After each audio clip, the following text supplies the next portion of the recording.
So, hi everybody, my name is Graham. And I'm Luke. And we work in the physics labs.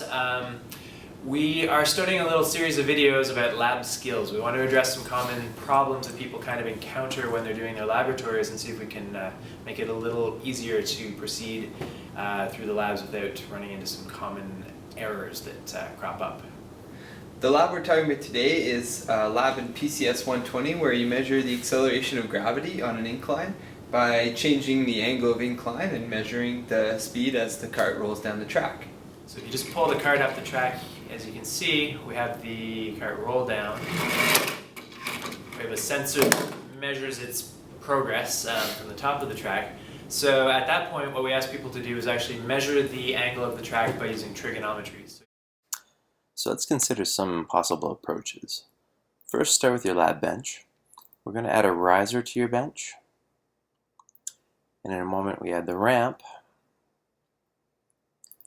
What we have here is a right angle triangle that has a hypotenuse and a height y. So we can use basic trig, sine theta equals y over h, to determine the angle. However, in reality, our ramp has thickness. And as such, we have to be careful how we construct our right angle triangle. How best to measure theta in this case? Well, you could start by measuring or marking a point on your ramp, measuring the height of the mark from the tabletop, and then you can measure the length or hypotenuse of this triangle using the length of the ramp.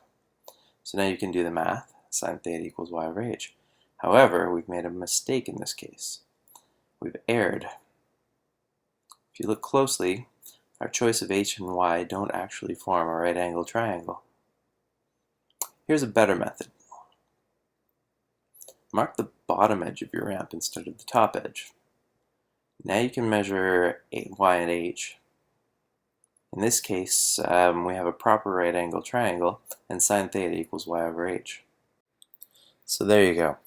We've been able to establish a proper right angle triangle, and in so doing we measure a much better value for the angle of our ramp.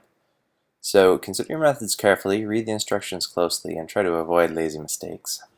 Okay, so there you have it. Thanks very much for watching episode 1 of our lab skills videos. Hope you enjoyed, and stay tuned for many more. I'm Graham. And I'm Luke.